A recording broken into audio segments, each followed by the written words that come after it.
Bem, geralmente quando o pessoal fala com vocês Roberto Carlos, dá um medo muito grande, que geralmente o pessoal fala, Roberto Carlos está aí, o Roberto Carlos veio, né? Aí quando sobe o negão no palco, fala, mas é isso aí que é o Roberto Carlos? Não. Aí geralmente eu começo as minhas palestras pedindo 5 minutos de atenção. Se eu não sou o Roberto Carlos que vocês esperavam, me deem 5 minutos que eu prometo corresponder às expectativas de vocês. É um trato que eu faço com as pessoas, é um compromisso de qualidade. Se vocês me derem 5 minutos, eu prometo que vai valer a pena. Bem, gente, coincidentemente, eu também me chamo Roberto Carlos. Só que eu não sou cantor nem jogador de futebol. Eu sou um contador de histórias. Eu ganho a vida contando histórias. Gente, eu viajo pelo Brasil inteiro e pelo mundo inteiro com esta atividade ímpar e peculiar de contar histórias. Aí você está até pensando assim, mas dá dinheiro contar história? Né? Deve passar fome, coitado. Eu falei, não, dá dinheiro sim. Gente, não importa qual a sua profissão, não importa qual a sua área de atuação. Eu descobri que se você fizer bem feito, e se você fizer com carinho e com amor, as pessoas passam a te respeitar por aquilo que você faz. E a recompensa, ela vem com o tempo. Pode ser a nível de reconhecimento ou a nível financeiro. A nível de reconhecimento, no ano passado, eu até ganhei um comercial na televisão. Aquela propaganda melhor do Brasil brasileiro, aquele cara, era eu. Era eu. A nível financeiro, eu também não estou mal, não. Atualmente eu moro numa casa que tem 3 andares, ela é estilo colonial e com piscina. Eu tenho 2 carros, não é importado, é um top de linha. Tenho um apartamento na praia e sou solteiro. Primeira dica que eu dou para vocês: nunca perca a oportunidade de fazer o seu comercial. Não, sério. Se você não falar bem de você, mais ninguém vai falar. Sabe? E como esse é um fórum de desenvolvimento, né? Eu vou dar uma dica para vocês, que o grande lance, sem dúvida alguma, que nós brasileiros temos que aprender para nos projetarmos é a ideia do marketing. As pessoas nos compram pelo valor com que nós nos vendemos. E se o seu marketing é um marketing negativo, as pessoas te pagam de uma maneira negativa. Agora, se o seu marketing é positivo, as pessoas te valorizam muito mais. E nós brasileiros temos uma mania muito grande que é da baixa estima. Já viu um americano quando se apresenta em qualquer lugar? Olha que eu tenho andado pelo mundo inteiro, mas quando tem um americano eu conheço. O cara entra com o pescoço de pé e fala, eu sou dos Estados Unidos da América. O pessoal, americano, né? O cara tem um orgulho. Agora quando vai um brasileiro, chega lá, dá licença, meu nome é Maridas Doces, me desculpa que eu tenho muito de... Brasileiro começa a baixar a cabeça e enfia o rabo entre as pernas. Né? Eu nunca vi igual. Aí, em qualquer lugar do mundo, o pessoal enfia a mão no bolso, tira um vale transporte, fala, volta para sua terra, meu filho, vai para lá. Né? Exatamente. Então, o valor com que você se projeta é que vale a pena. E eu descobri coisas interessantes ao longo da minha vida que eu quero dividir para vocês, já que esse é um fórum de desenvolvimento. Eu descobri que existem 2 tipos de pessoas na face da Terra. As que choram e as que vendem lenços. Então, todo dia, quando você levanta de manhã, você tem que fazer uma opção na sua vida. Ou você vai chorar, reclamar da sua vida, ou você vai vender lenços, consolar as pessoas. Eu descobri que existem pessoas simples, pessoas comuns, pessoas ordinárias, mas existem também pessoas extraordinárias. E são as pessoas extraordinárias que realmente movem o mundo. Eu vou mostrar no finalzinho como é que é fácil você se tornar uma pessoa extraordinária. Descobri que existem pessoas otimistas e pessoas pessimistas. Agora, a resposta que essas pessoas dão para a vida é que muda completamente a realidade delas e a realidade das pessoas que estão em volta. Parece bobagem, mas um sim e um não seu muda completamente a sua história e a história das pessoas que estão na sua volta. Eu vou mostrar como é que isso funciona na prática. Na parte de religião, eu não tenho uma religião definida, mas eu acredito muito num cara em cima, alguns chamam de Alá, Jeová, Buda, Maomé, Xangô, Cristo, Krishna, eu não sei qual é o nome, mas eu acredito muito num cara em cima que eu chamo de Deus. E agradeço a Ele diariamente o dom da minha existência. Obrigado, Senhor, pelo meu apartamento na praia, pelo meu carro importado. Não tem que agradecer, porque eu descobri uma coisa interessante. Gente, esse cara em cima, que eu chamo de Deus, eu não sei como é que vocês chamam, ele é um cara tão otimista, mas tão otimista, que a única palavra que ele fala para qualquer filho dele na face da terra é a palavra sim. Gente, Deus não abre a boca para falar outra coisa a não ser a palavra sim. Sabe por quê?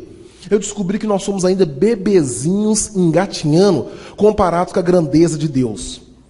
Então, como todo bebezinho está engatinhando ou começando a falar as primeiras palavras, né? Toda vez que um bebê está começando a falar, ele fala assim para o pai, dá, dá, dá. E o que o pai fala para estimular o filho? Isso, meu filho, dá, dá, dá para você também. Deus é a mesma coisa. Se você fala, Deus, eu sou miserável, um pobre coitado, eu não sirvo para nada, Deus abre a boca e fala, sim, meu filho, você não serve para nada. E Ele faz de tudo para que você seja aquilo que você falou, para que você não passe por mentiroso. Gente, a pior coisa que Deus quer ter na vida é um filho mentiroso. Né? Então Ele investe em você para que você seja aquilo que você falou. Agora, se você abre a boca e fala, Deus, eu quero ser rico, reconhecido, respeitado, Ele abre a boca e fala, sim, meu filho, você vai ser rico, reconhecido e respeitado. Sabe por quê? A força de Deus, sabe onde que está? Está na sua palavra. Isso é uma coisa meio de contador de histórias. Mas a sua palavra tem uma força tão grande.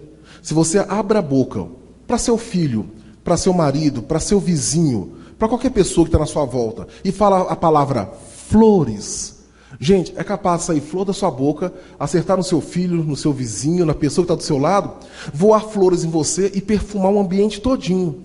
Mas se você abre a boca para alguém e fala a palavra merda, sai merda da sua boca, voa merda nos outros, respinga merda no você e fede tudo.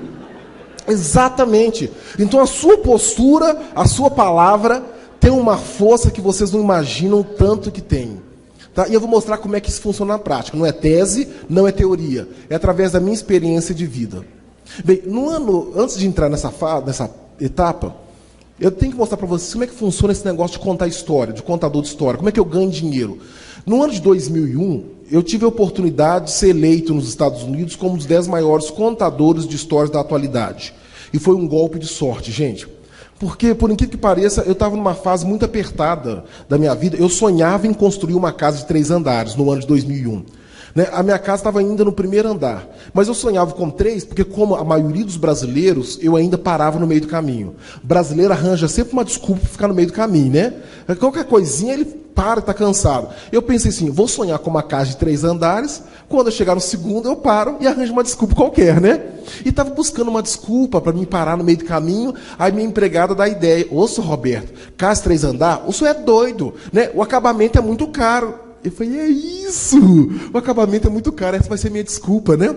E eu comecei a sonhar com pia caindo na minha cabeça, né? Uma torneira passando, correndo do lado. Foi então que um dia chegou um motoqueiro do correio, subi na minha rua e me entrega um envelope. Era um envelope internacional, tinha bordas azuis, né, e vermelhas. Eu falei, gente, está chegando agora até conta dos Estados Unidos? Quando eu rasgo o envelope, estava escrito assim em inglês, o senhor está sendo convidado para participar de um encontro internacional de contadores de histórias, em San Diego, na Califórnia. Eu falei, gente, encontro internacional de contador de histórias, existe isso? Deve ser uma reunião para 5 ou 6 pessoas. Chegou lá, eu conto a história para um, escuto a história de outro, mas estava me mandando, gente, uma passagem aérea de graça e mais $500 para eu tomar Coca-Cola depois do evento. Eu falei, mas é claro que eu vou, ué. Eu deixo $50 para pagar as contas, levo 450, né? E trago umas coisas para revender aqui no Brasil, né? Tem que lucrar alguma coisa, né? Pessoal, peguei minhas coisinhas, coloquei numa mochila francesa e lá fui eu. Explicar por que mochila francesa. A mochila francesa cabe uma muda só de roupa. Na mochila brasileira, o brasileiro coloca 40 calças jeans, 50 cueca, 18 camisola. Já viram o pessoal saindo aqui do Tupã para ir para a praia no final de semana? Você tá fugindo do Tupã? Não, eu vou para a praia. Mas quantos meses? Final de semana. E quando chega na praia, liga pro vizinho e fala, ô vizinho, manda um fogão de 4 bocas que nós esquecemos. Tem gente que leva até fogão para a praia. Gente, quanto mais coisas você carregar, mais chance você tem de esquecer alguma coisa. Né? E o grande lance é vá com a mochila vazia, porque aí tem espaço para você colocar as coisas boas que você vai encontrar lá. Gente, quando o avião desceu em San Diego, na Califórnia, eu vi um outdoor de 18 metros de altura. Welcome to Storyteller. Bem-vindo, contadores de história. Eu falei, mas que exagero, gente. Olha, fizeram uma placa daquele tamanho para receber meia dúzia de pessoas. Quando eu desço do avião, gente, eu vi umas 30 recepcionistas clone uma da outra. Todos com a mesma saia da Marilyn Monroe, a mesma peruca loura, a mesma verruguinha aqui, né? E o pé torto rindo assim pra mim. Eu falei, Jesus Nazareno, que exagero.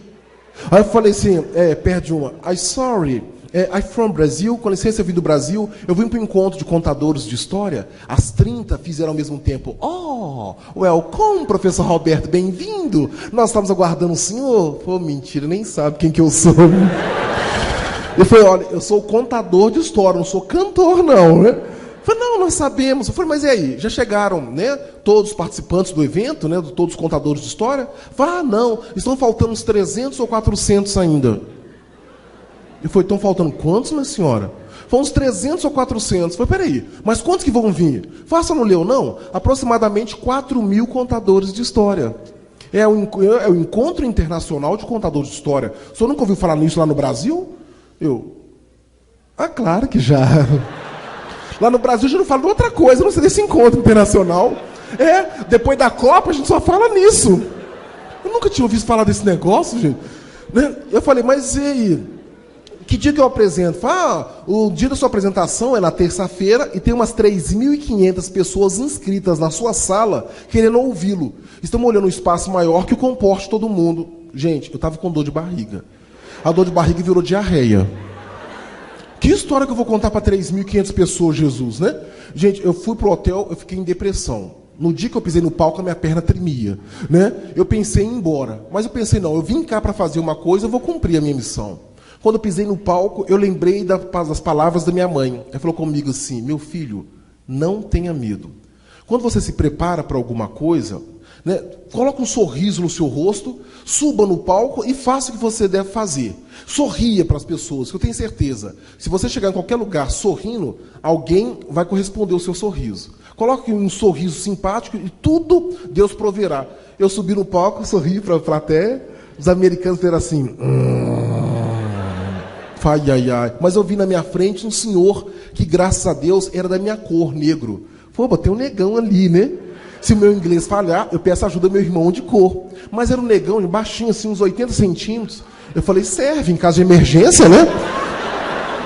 Olha, eu sorri para ele, ele fez assim...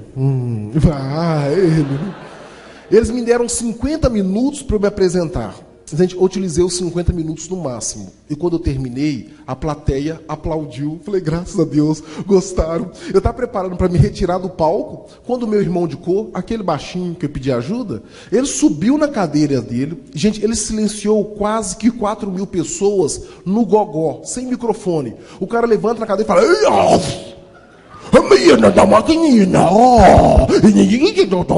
o cara não gostou. Ele falou, não só não gostou, como está falando para ninguém me aplaudir. Sabe o que eu pensei? Olha, eu tenho 1,90 m de altura. Aquele negão tem uns 80 centímetros. Ele vai calar a boca agora, quer ver? Eu fui me aproximando como quem não queria nada, mas ainda bem, gente, em meu socorro, veio uma senhora americana, sabe aquelas mulheres bonitas, sensuais, que quando andam tocam música? A mulher anda e faz aquela coisa assim de... Né? Ela chegou e falou assim, I'm sorry, can I help you? Com licença, eu posso ajudá-lo? Eu falei, please. Falei, não estou entendendo nada que esse cara está falando. Eu falei, mas é claro, professor Roberto, é porque ele é um pigmeu. Por isso que ele é baixinho assim. Ele falou, baixinho não, senhor. Os pigmeus têm 50 a 60 centímetros de altura. Esse cara tem 80. Na tribo dele, ele é o maior da tribo. Né? O senhor fala que ele é baixinho, foi desculpa, meu ponto de vista. Ele falou, cuidado, ponto de vista nos Estados Unidos dá processo. Eu falei, desculpa. Então, ele está falando que na tribo dele, quando ele ganha uma história tão bonita como a que o senhor acabou de contar, de presente, ele se sente na obrigação de retribuir essa história. Ele quer contar uma história para o senhor. Eu falei, que ótimo. A senhora vai traduzir? Ele falou, não entendo nada que os pigmeus falam. Olha o que a mulher falou, olha, esse cara aí está importunando todo mundo o dia inteiro, querendo contar uma história. Mas ninguém tem tempo para dar para esse cara. É um cara muito pequenininho, baixinho, já foi até desclassificado. Se o senhor tiver 5 minutos de atenção para dar para ele, faz de conta que você está ouvindo a história, depois agradece e vai embora. A mulher me deixou a sós com o cara. O cara viu que eu parei e falou...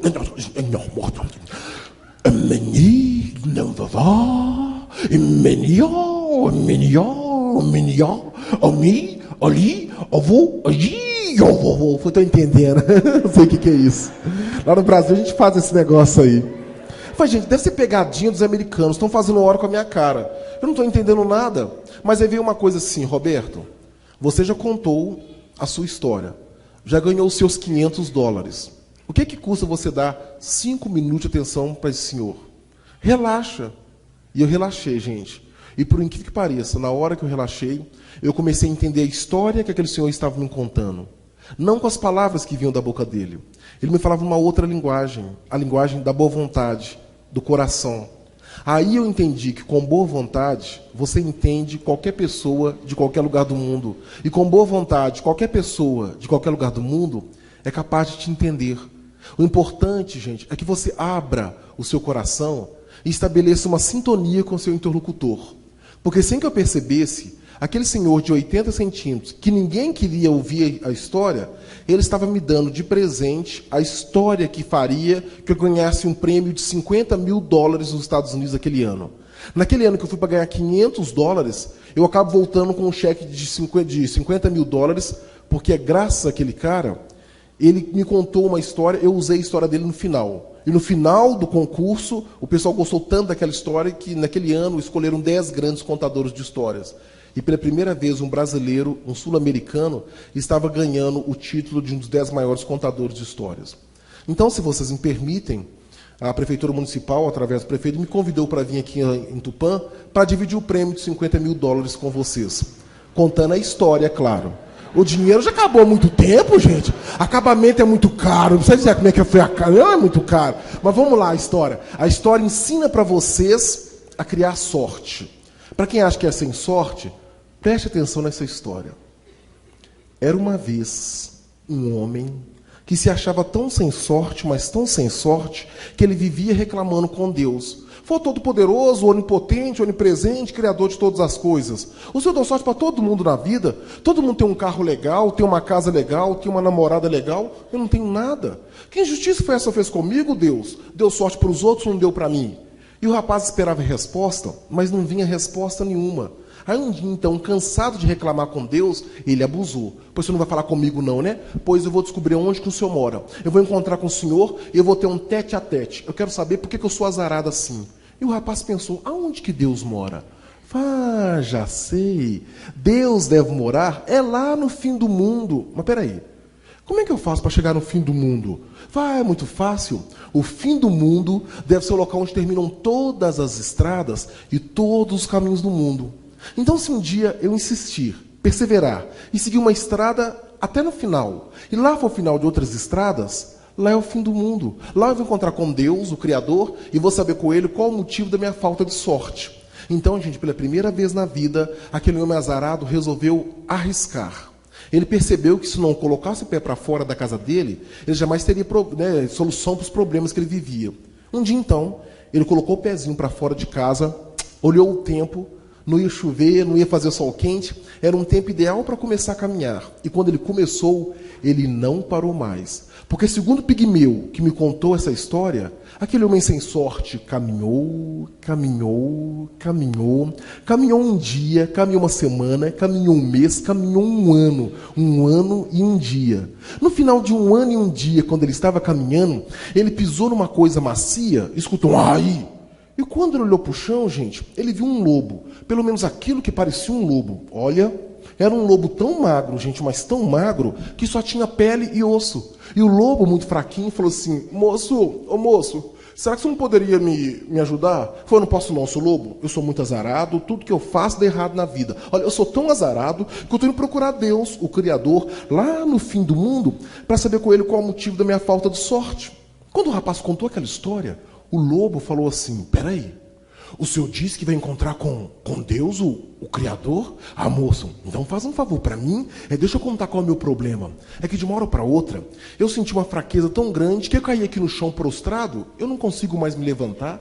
Tudo que eu faço para me levantar, dá errado. Os meus amigos lobos já estão lá na frente e eu estou aqui caído. Já que vai encontrar com Deus, pergunta para ele qual é o motivo da minha fraqueza. O senhor pergunta? Eu falei, tudo bem, seu lobo, eu posso até perguntar. Só quando encontrar com Deus, eu acho que eu vou ter tanta sorte na vida, mas tanta sorte, que eu não vou voltar por esse caminho, não. Vou voltar pelo caminho das pessoas sortudas, bem-aventuradas, abonadas, das pessoas felizes. Ó, se eu passar por esse caminho, eu dou a resposta para o Senhor. Tchau e boa sorte. E ele deu tchau para aquele lobo, gente, e novamente se pôs a caminhar. E ele então caminhou um dia, caminhou uma semana, caminhou um mês, caminhou um ano e um dia. No final de um ano e um dia, quando ele estava caminhando, ele tropeçou numa raiz de árvore, ia xingar um palavrão, mas quando ele observou, a raiz estava dando uma árvore que estava perdendo todas as folhas. A árvore falou assim: moço, será que você não poderia me ajudar? Falou: não posso não, dona árvore, eu sou muito azarado, tudo que eu faço dá errado na vida. Eu sou tão azarado que eu estou indo procurar Deus, o Criador, e contou aquela mesma história. Quando ele terminou, a árvore falou assim: peraí, o senhor disse que vai encontrar com Deus, o Criador? Ah, moço, então faz um favor para mim, deixa eu contar qual é o meu problema. É que de uma hora para outra, eu comecei a sentir um calor aqui no meio das minhas raízes, e esse calor está subindo pelo meu tronco afora, e está me fazendo perder todas as folhas. Já que você vai encontrar com Deus, pergunta para ele qual é o motivo do calor que eu estou sentindo aqui, que está matando os poucos. O senhor pergunta? Ele falou: tudo bem, dona árvore, eu posso até perguntar. Só quando eu encontrar com Deus, eu acho que eu vou ter tanta sorte na vida, mas tanta sorte, que eu não vou voltar por esse caminho, não. Vou voltar pelo caminho das pessoas sortudas, bem-aventuradas, abonadas, das pessoas felizes. Se eu passar por esse caminho, eu dou a resposta para a senhora: tchau e boa sorte. E ele deu tchau para aquela árvore, gente, e novamente se pôs a caminhar. E ele então caminhou um dia, caminhou uma semana, caminhou um mês, caminhou um ano e um dia. No final de um ano e um dia, quando ele estava caminhando, ele passou por um jardim gramado, florido, viu aquela profusão de flores, uma quantidade de flores, e viu também uma casinha branquinha, pequenininha. Ao se aproximar daquela casa, gente, ele viu uma moça, uma jovem, varrendo o quintal. Quando ele olhou para aquela moça, ele parou meio congelado. Olha, ele nunca tinha visto uma moça tão bonita como aquela. E a moça, quando percebeu o rapaz, parou-se meio sem graça, porque nunca tinha visto um rapaz tão simpático como aquele. E ela, então, por educação, convidou o rapaz para entrar na sua casa. O rapaz foi entrando, gente, e ela rapidamente fez um suco para ele. Ele foi tomando suco pensando: mas que suco gostoso! De que será feito? Eu vou tomar coragem e perguntar para essa moça. Quando o rapaz ia abrir a boca para perguntar de que era feito o suco, a moça que estava de costas começou a responder, antes dele perguntar: o suco é feito desse jeito, desse jeito, desse jeito. Falei: gente, mas que moça mais interessante. Ela responde antes da gente perguntar. Significa que é uma pessoa muito atenta e atenciosa.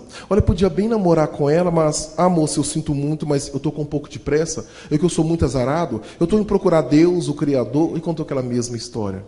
Quando ele terminou, a moça falou assim: peraí, o senhor disse que vai encontrar com Deus, o Criador? Moça, não faz um favor para mim? Deixa eu contar qual é o meu problema. Eu que moro aqui nessa casinha, e como o senhor pode ver, é uma casinha pequenininha, mas de vez em quando vai me dando um vazio no peito, uma tristeza tão grande, uma vontade de chorar. Aí eu fico aqui dentro lavando, passando, cozinhando e chorando sozinha dentro de casa, sem saber o que fazer. Já que vai encontrar com Deus, pergunta para ele qual é o motivo do vazio que eu sinto no peito, que me faz chorar.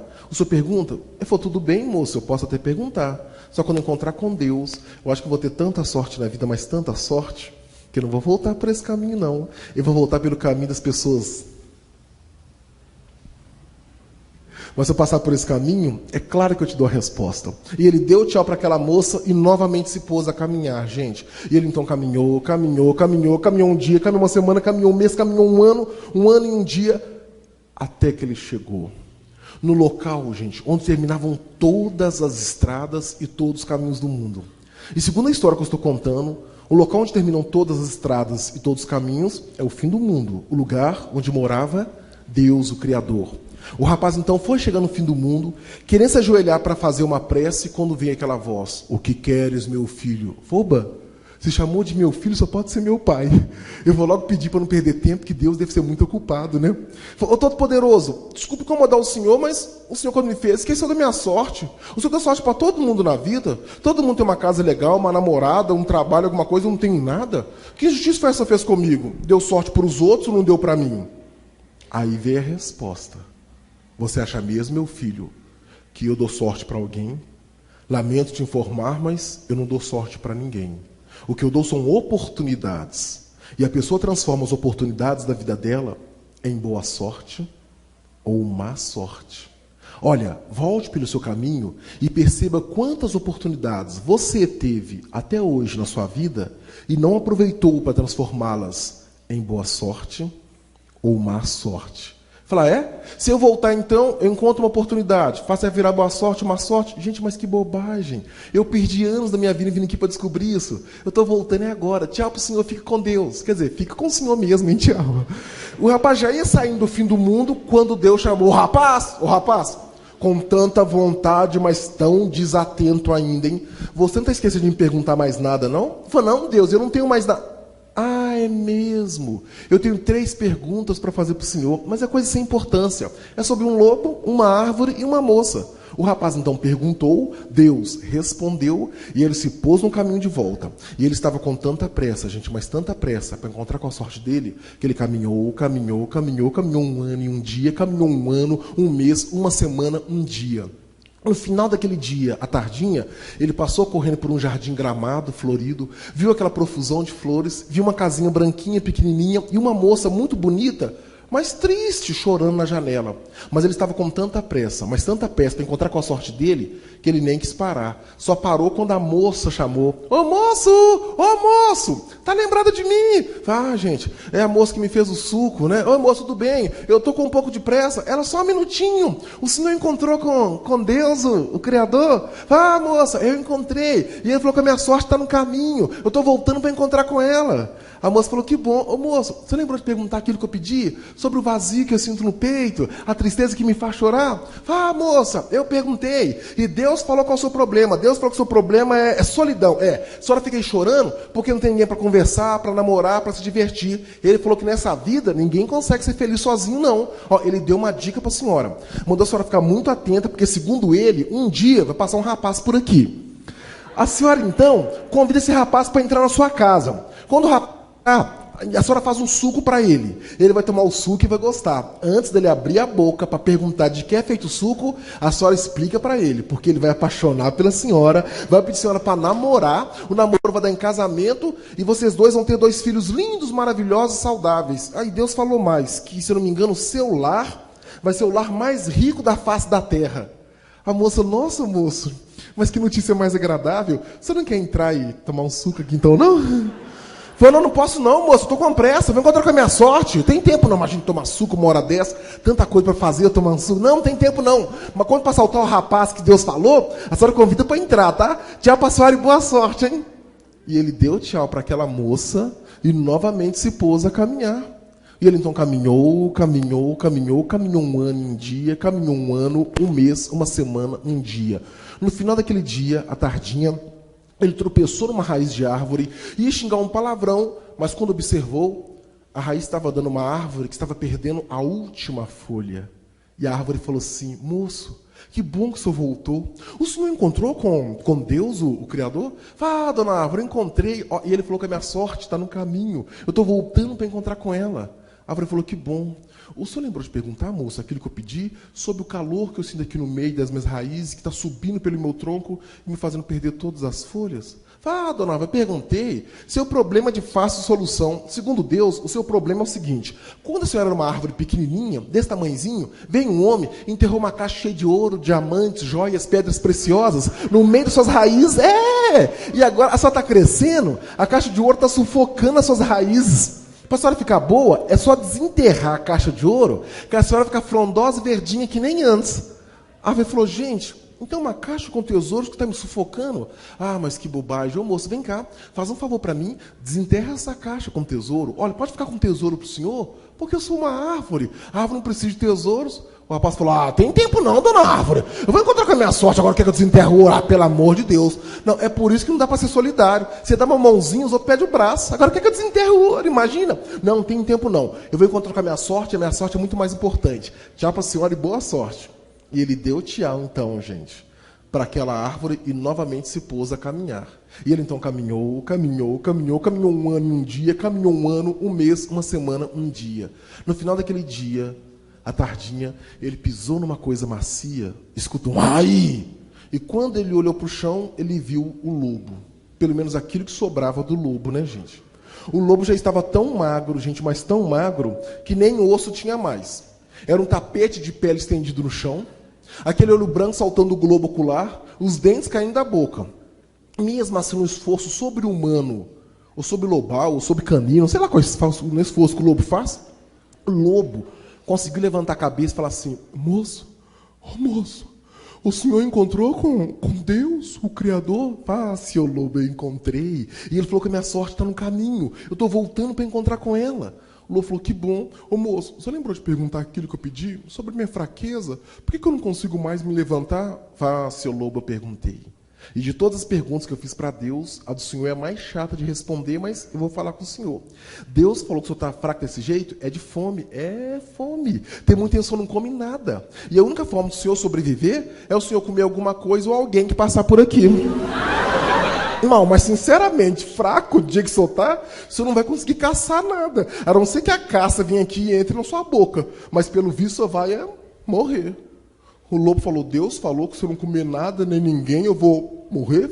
Se o lobo não comer nada nem ninguém, ele vai morrer. Palavras do Senhor. O lobo então, gente, desolado, olhou para um lado, olhou para o outro, olhou para o rapaz.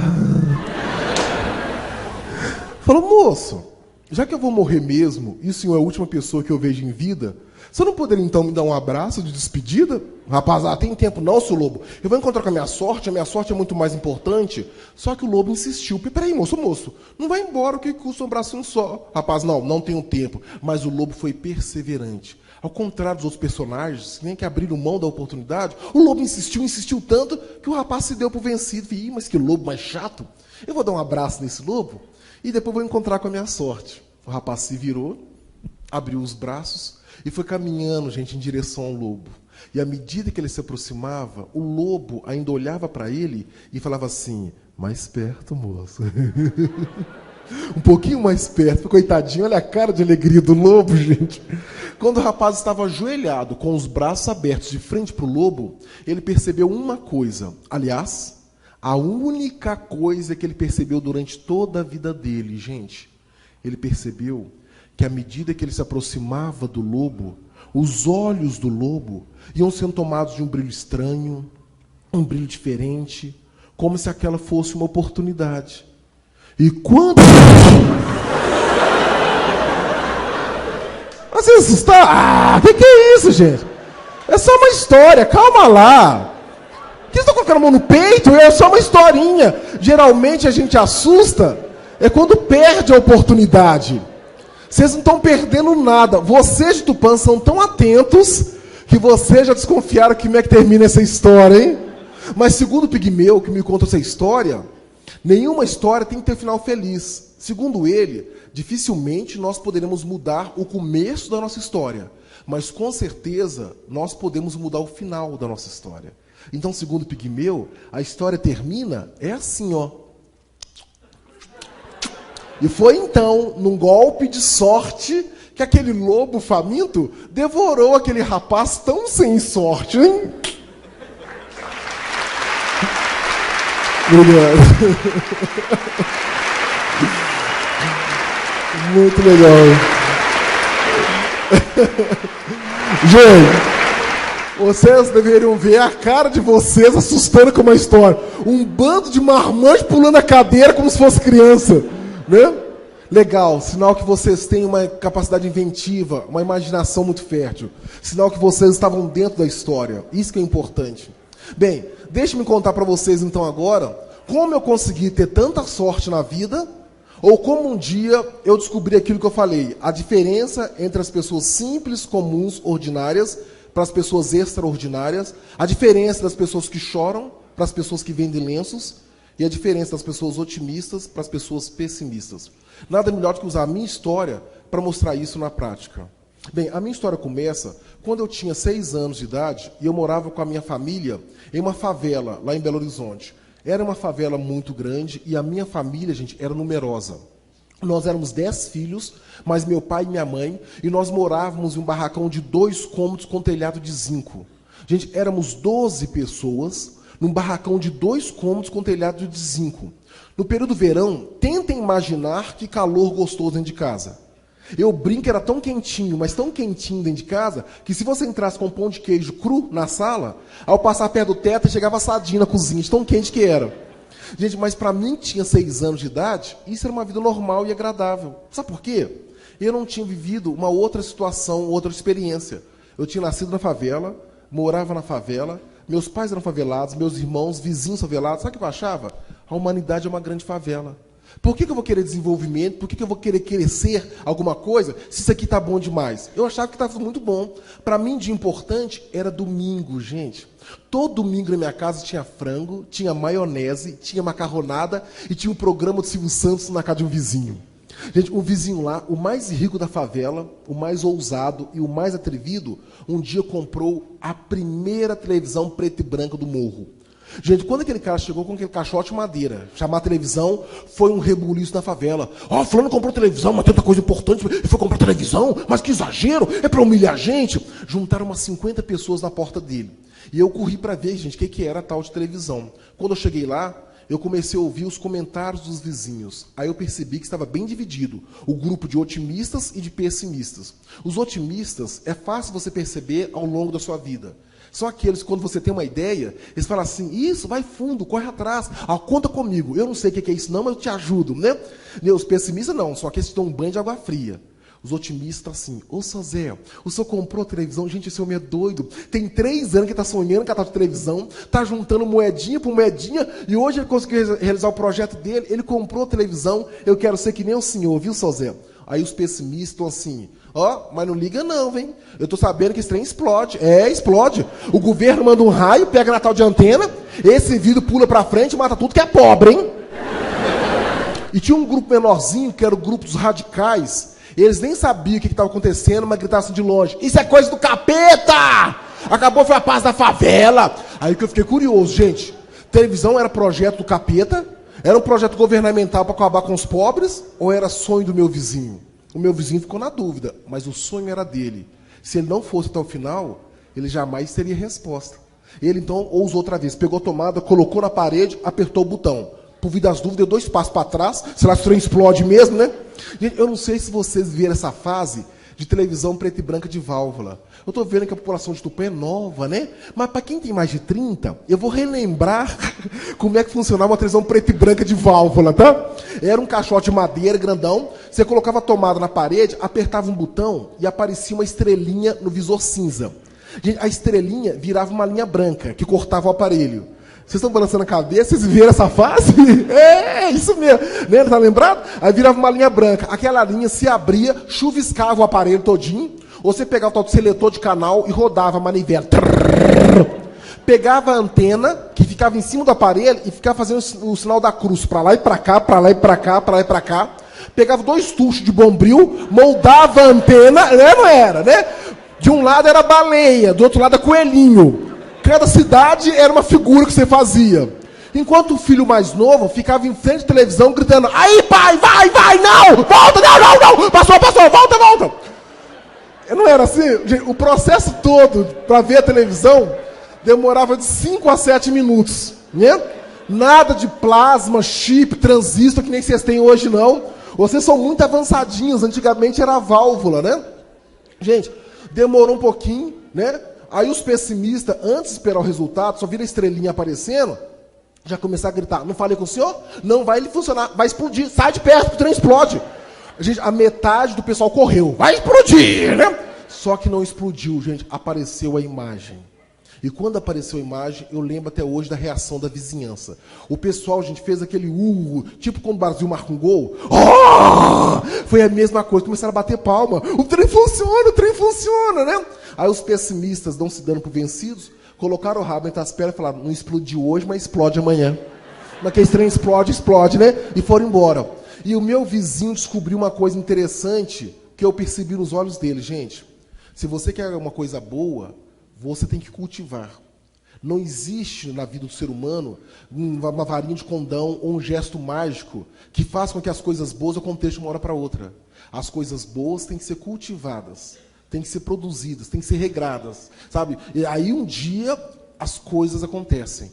Então tem um pouco mais de perseverança para as coisas boas que você deseja acontecer. O meu vizinho insistiu e apareceu a imagem, né? E a coisa mais legal era ver o pessoal vendo televisão. Já viram o pobre quando vê televisão pela primeira vez? Ou quando vê qualquer coisa pela primeira vez, ele vê 1 segundo de imagem e meia hora e fica dando dissertação. Eu acho que é assim, não, eu acho que não. Foi, gente, cala a boca, presta atenção. Não. Ninguém prestava atenção, todo mundo estava discutindo a respeito do negócio.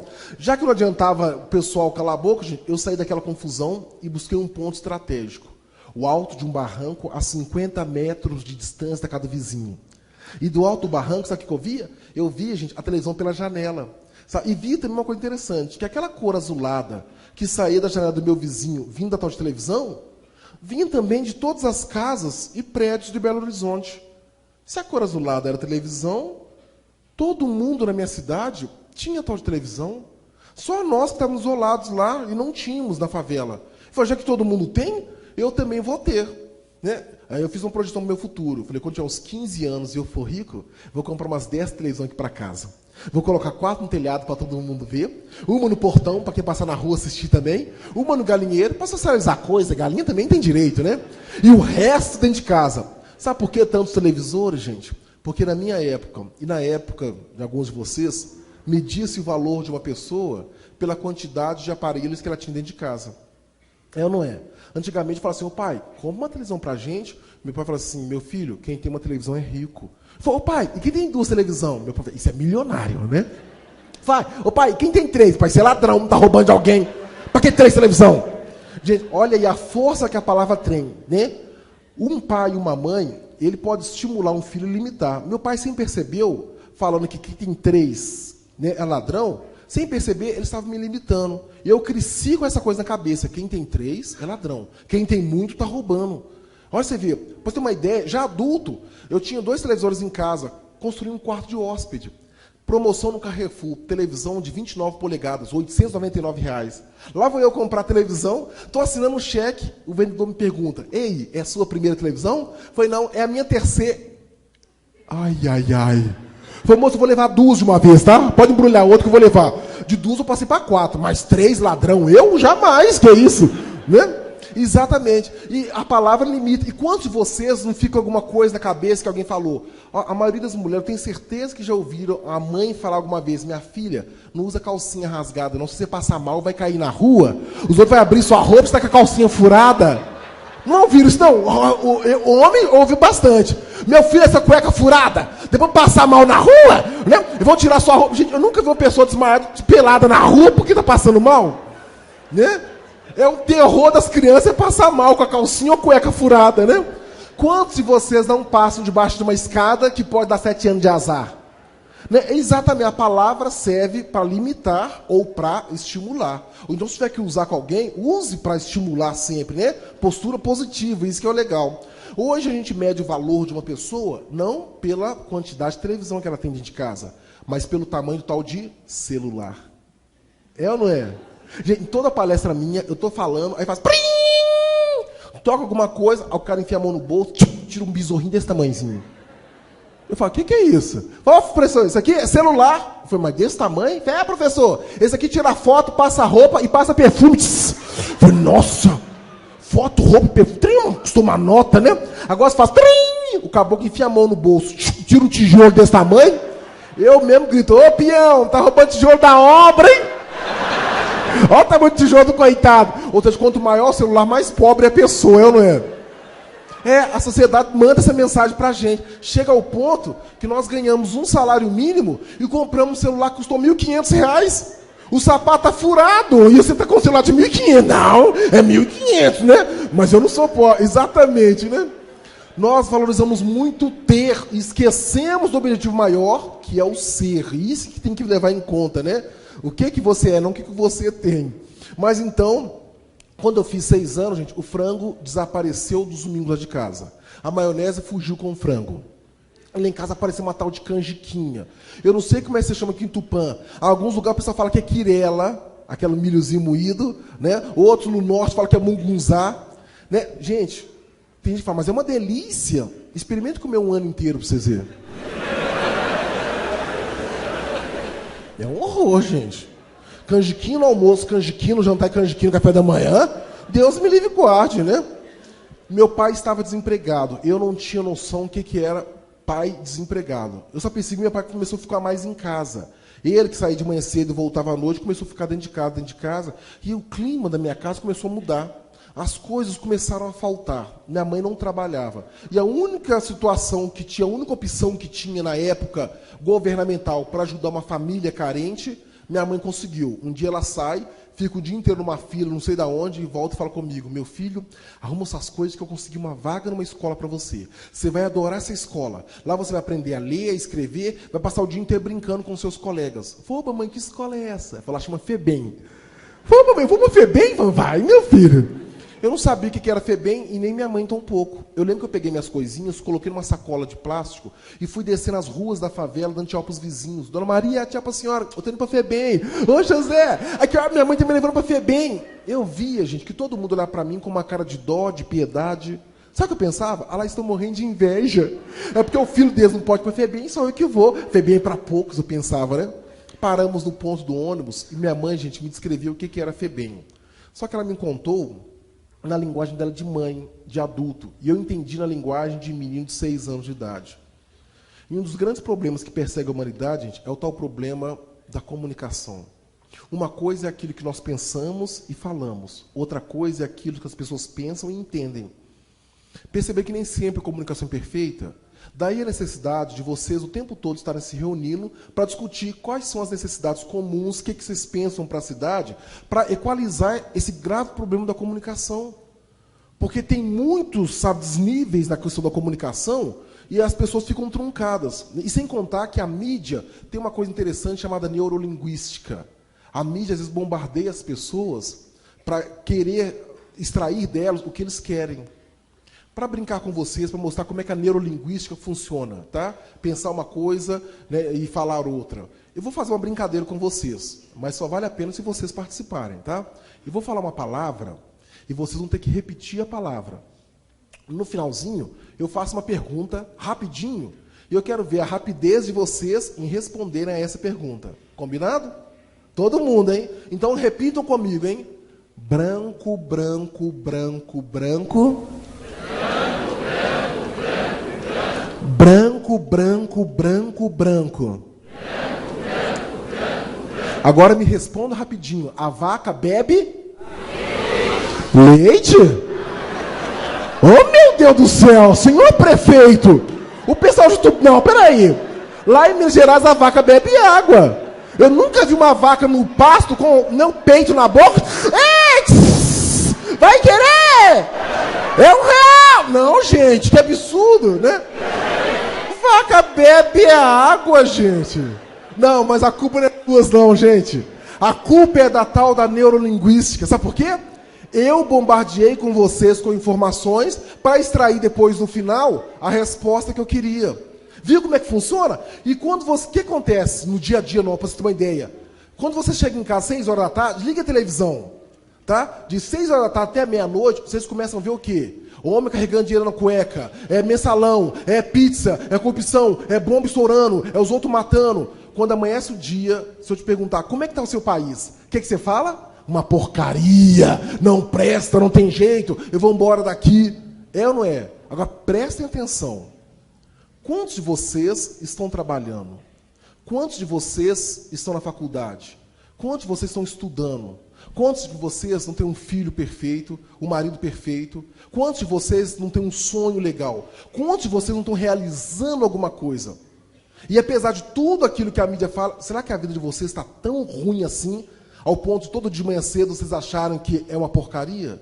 Lembre-se que eu falei no começo, a única palavra que Deus fala com todos os filhos dele é a palavra sim. Se você começa a falar que o seu país é uma porcaria, o seu estado não presta, a sua cidade é uma merda, Deus abre a boca e fala sim. Ao contrário dos americanos, né, os americanos são felizes. Quando eles faturam o primeiro milhão, sabe, eles colocam na revista Forbes e avisam para todo mundo, e o pessoal fica mais motivado. Ó, o fulano ganhou 1 milhão, ó, tem que ser que nem ele. Todo mundo, né, quer noticiar as coisas boas. E aqui no Brasil, nós temos uma mania muito grande de noticiar as coisas ruins. E isso acaba contaminando todo mundo com uma insegurança, uma coisa assim, poxa, o país não presta, a cidade não presta, o estado não presta. A neurolinguística funciona desse jeito.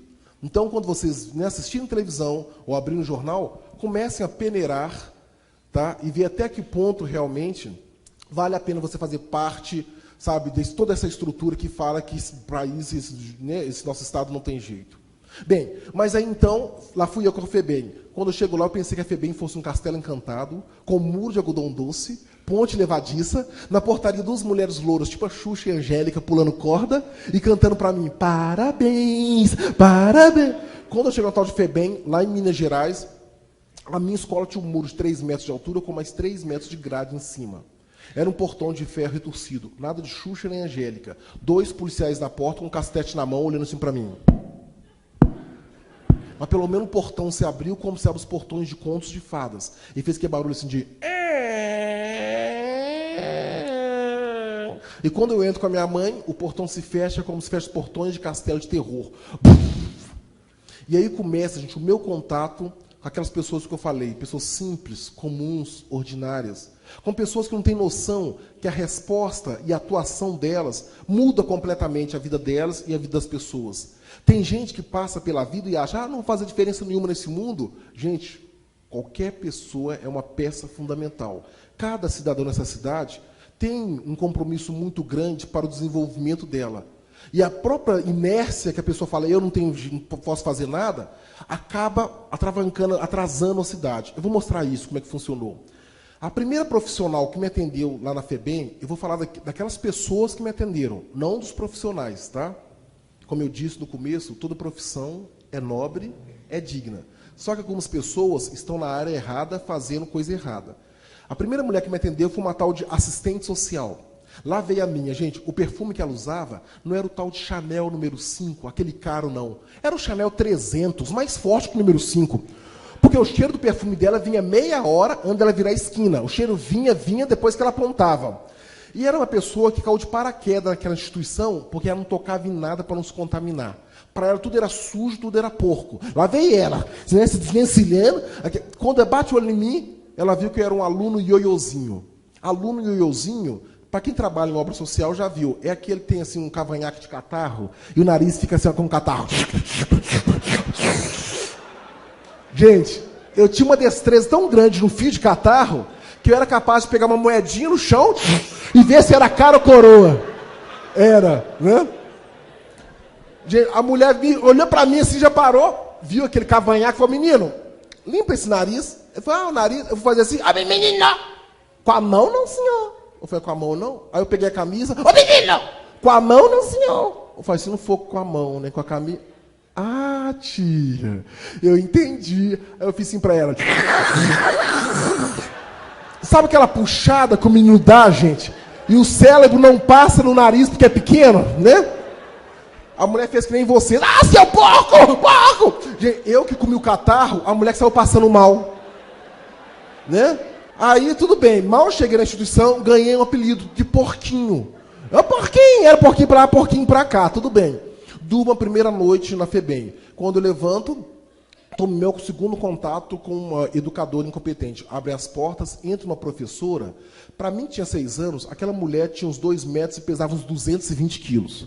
Ela pisava, o chão tremia. E como se não bastasse, ela berrava, idiota, retardado, mongoló, o que é que eu estou fazendo aqui, meu Deus do céu, pelo amor de Deus.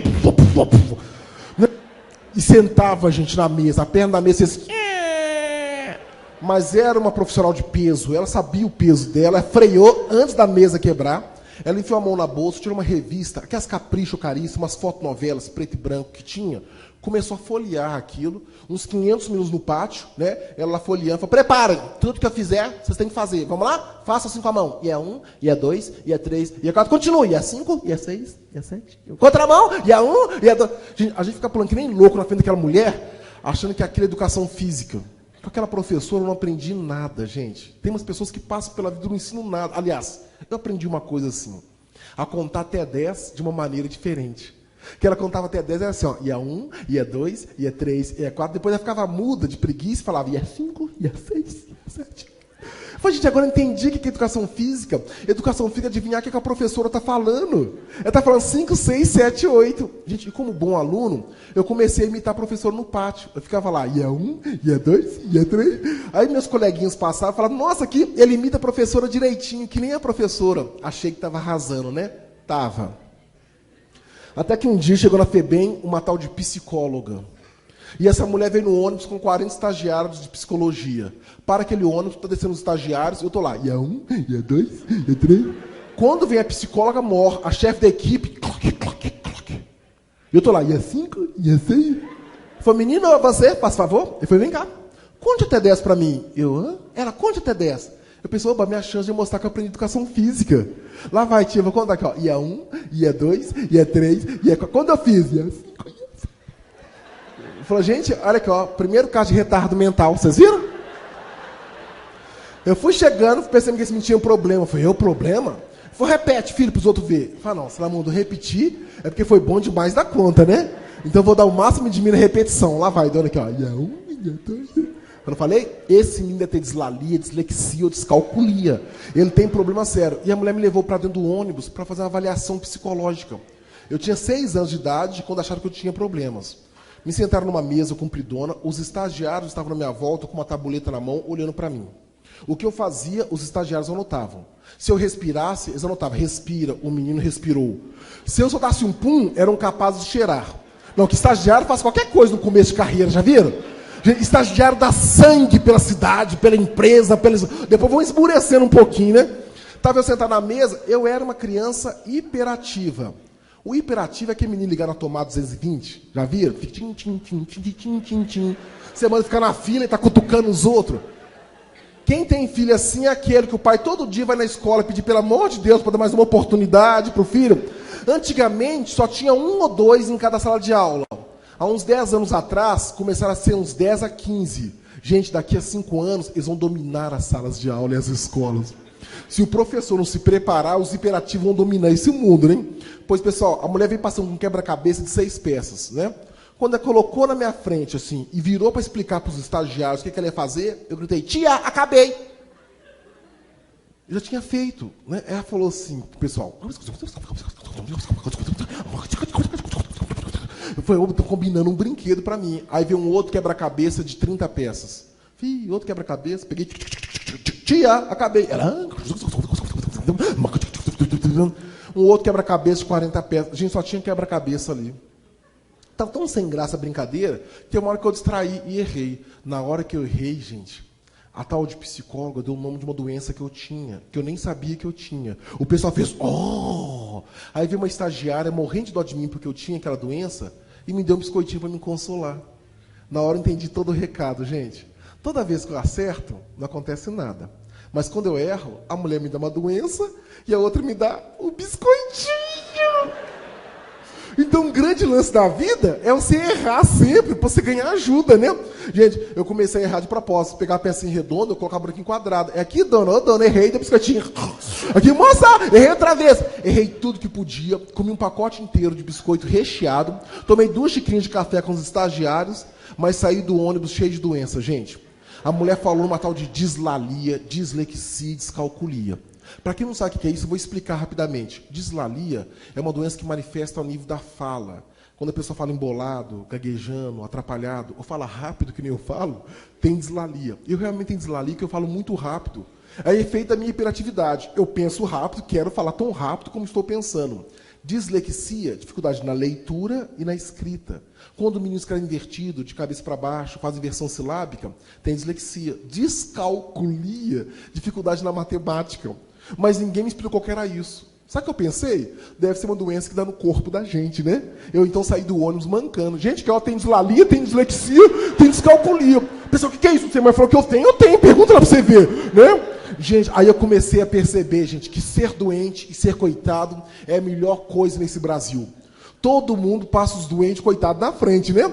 Tava aquela fila do almoço, gente, aquela menina pegando bandeja de comida, eu era o último da fila. Parava lá e falava, ô cozinheira, deixa eu entrar na frente que a minha dislalia tá doente demais da conta hoje. Vem cá, menino, o que você tem? Foi dislalia, dói tudo aqui. Fala, é dislalia mesmo, viu, gente? Minha avó tem isso. Minha avó nem dorme a nuca dislalia dela, coitado. E ele tão novo, tem dislalia. Que dó desse menino. Ganhava 2 pedaços de carne, gente. Então era uma maravilha. Mas chegou uma época que todo mundo sabia que eu tinha dislalia, dislexia, descalculia. Aí eu pensei, tem que descobrir doenças novas, né? Ficava na porta do médico. Entrava um menino e falava que tinha tal de sinusite. Eu pensava, nariz eu tenho, catarro eu tenho. Então eu tenho tal de sinustrite também, ué. Lá ia, doutor, eu tenho sinustrite, né? Gente, incomodava tanto o médico que um dia ele cansou da minha cara. Falei, menino, para de inventar doença. Você não tem, some daqui.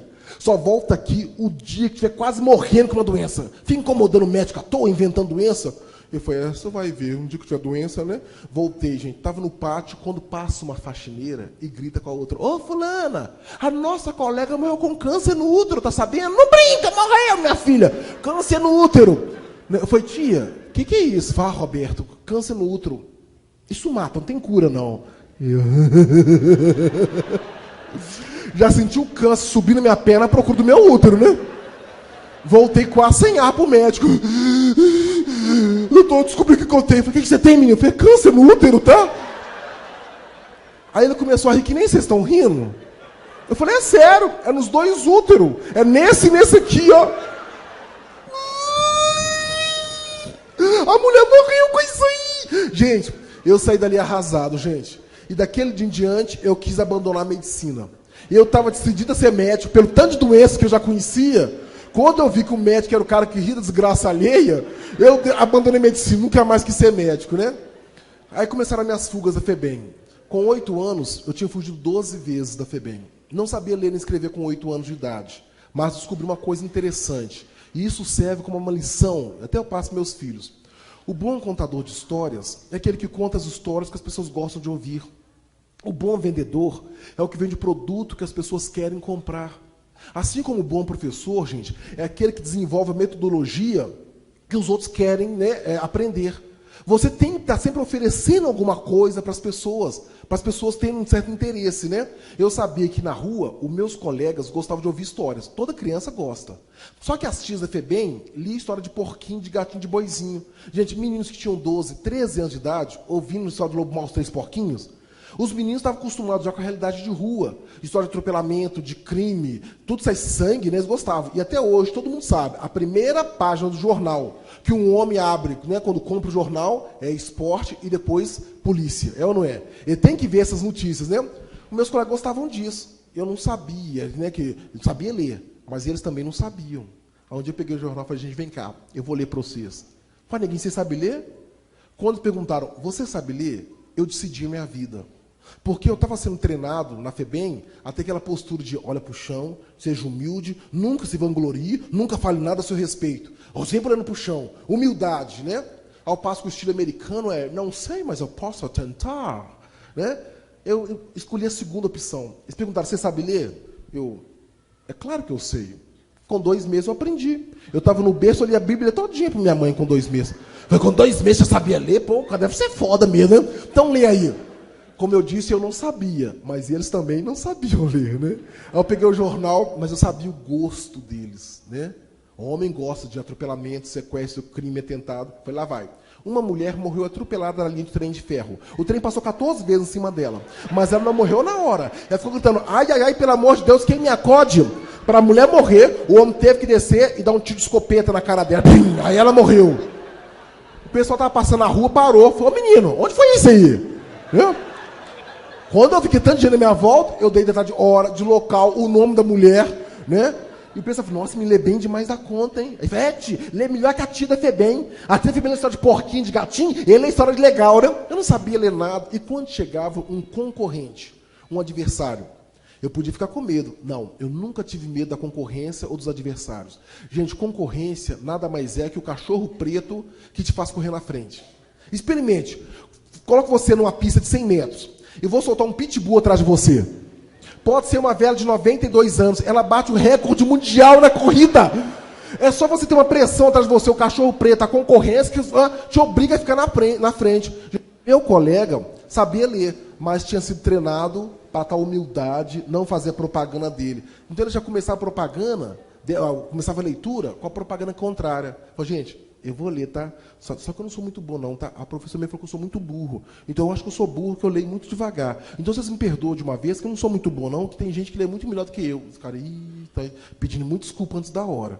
Aí ele começava, o menino falou. Ih, o cara é analfabeto mesmo, Roberto? Sabe ler? Não, Roberto, vem cá. Mostra como é que lê. Você que sabe ler. Eu chegava lá, pegava o jornal, virava de cabeça para baixo, que eu lia até de cabeça para baixo, hein?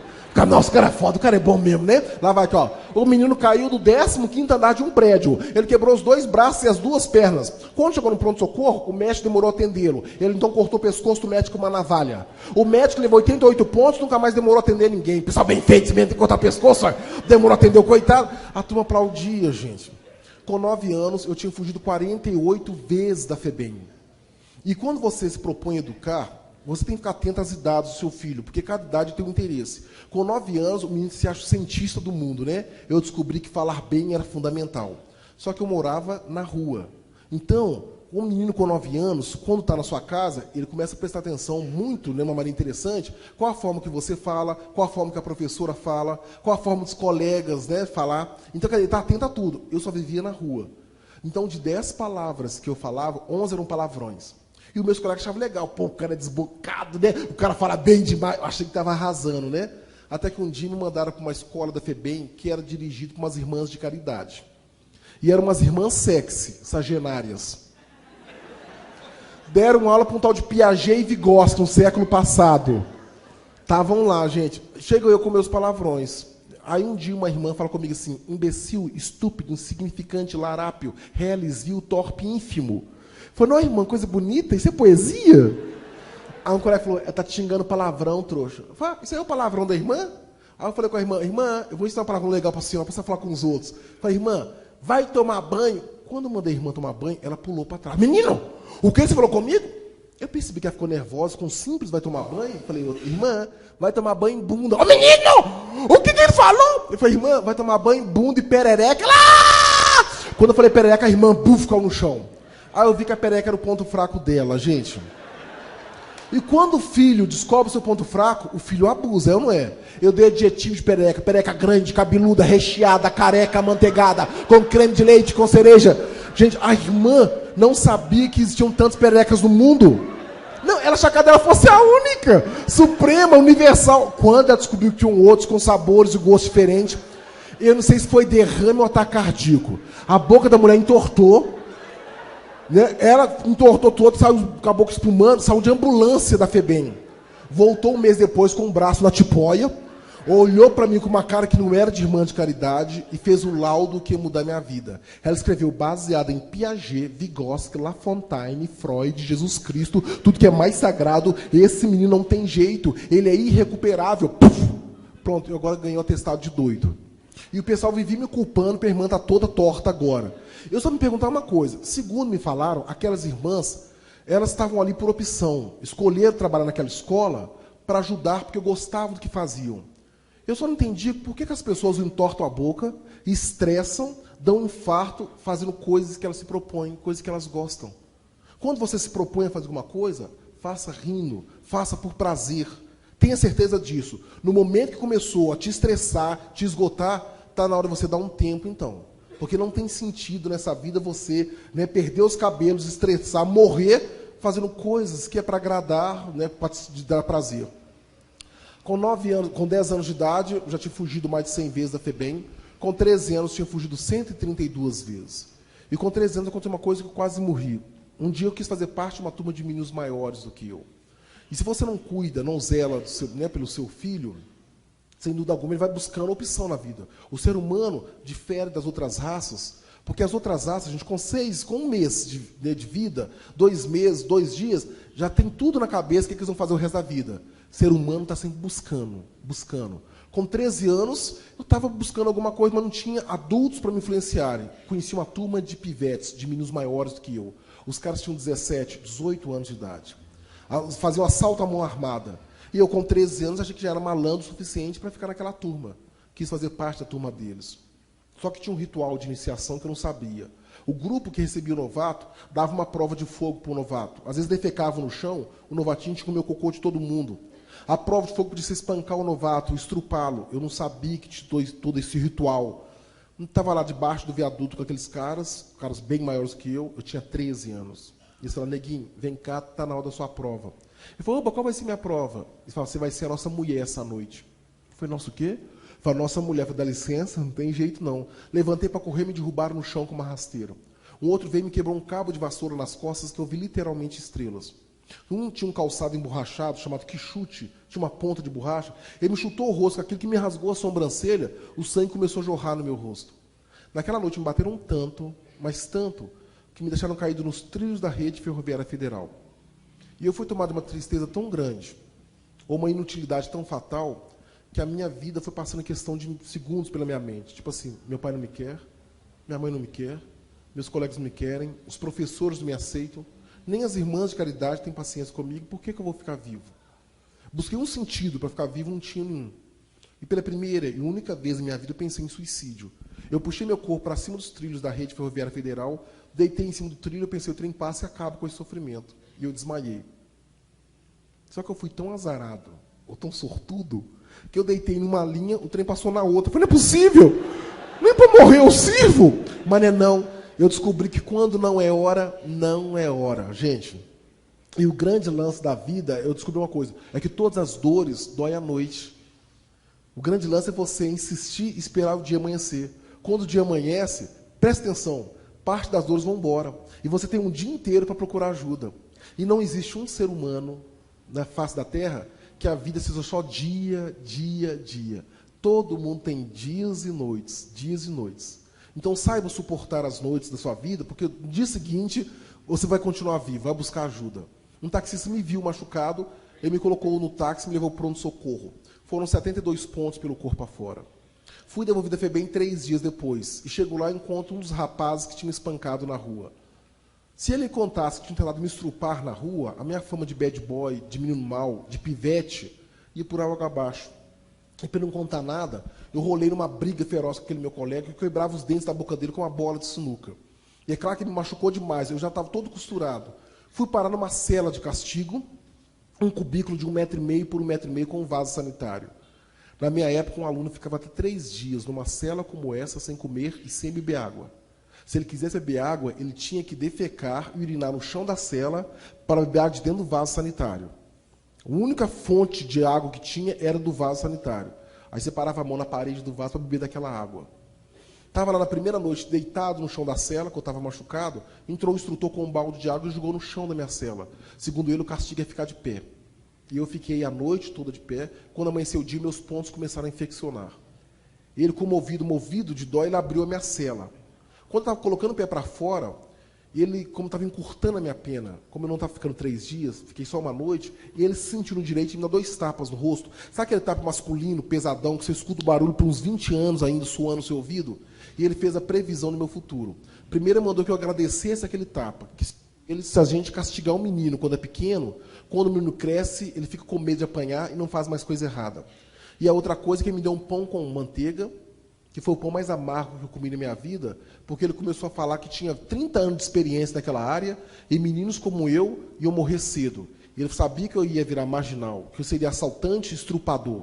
E falava comigo, escreve, estou te falando, você não vai ser outra coisa na sua vida, daqui a pouco você está matando, roubando, estrupando. Ele falou tantas vezes aquilo, né, e eu senti tudo em câmera lenta, ou seja, aquele cara me batia, me dava um pão com manteiga e falava, marginal, assaltante, não tem futuro. Eu falei, daqui a pouco eu vou matar, eu vou roubar, eu vou estuprar. Meia hora depois, estava eu desesperado, pulando aquele muro outra vez. Mas quando eu caí do outro lado, o muro tinha 3 metros de altura, mais grade.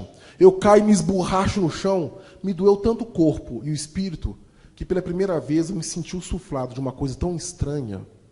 Sabe? Eu me senti o lobo mau da história dos 3 porquinhos. Eu senti que a minha palavra tinha uma força para derrubar aquela parede da FEBEM. Então eu olhei para a parede e sentindo que saía aquele jato para derrubar a parede, eu falei, eu não volto mais nesse lugar, chega de sofrer.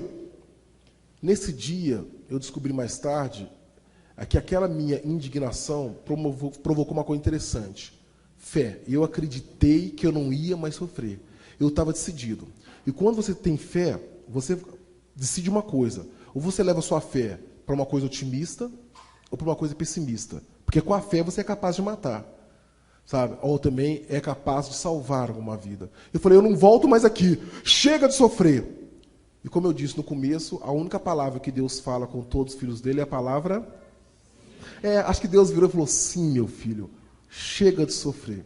Ele teve que importar da França, naquele dia, uma pedagoga francesa. Essa mulher chamava-se Marguerite Duras.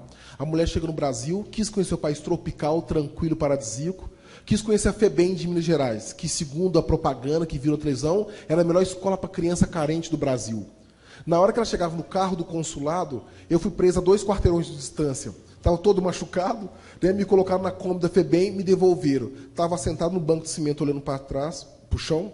Quando chega aquela mulher, 2 metros de altura, loura, perfume Chanel número 5 autêntico. Não agride os perfumes, não machuca ninguém. A minha sorte é que vieram 2 professoras daquelas cansadas e falaram assim, tá vendo aqui, menino? É um caso irrecuperável. Tem 13 anos de idade, usa droga, não sabe ler nem escrever, é assaltante, estrupador, fez um tanto de coisa errada, é irrecuperável. A francesa parou e pensou, mas como caso irrecuperável? Se um ser humano vive até 80 ou 90 anos de idade, como que com 13 anos vocês condenam alguém de errado para o resto da vida?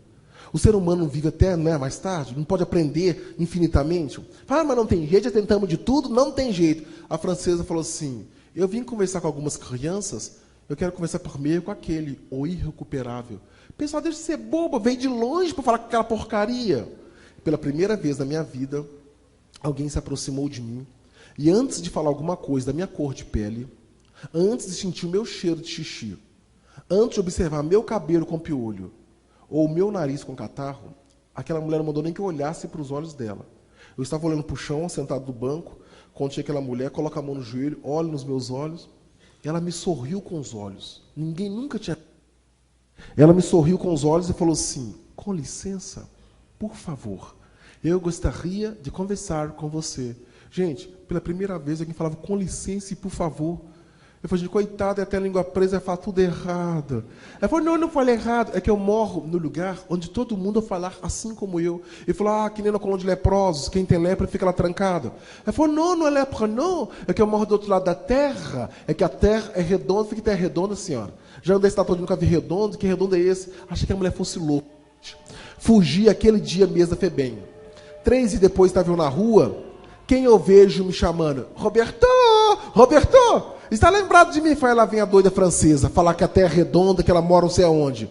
Eu vi que ela tinha, gente, uma correntinha de ouro no braço. Rouba, se for ouro, eu vou roubar e comprar um pão com salame.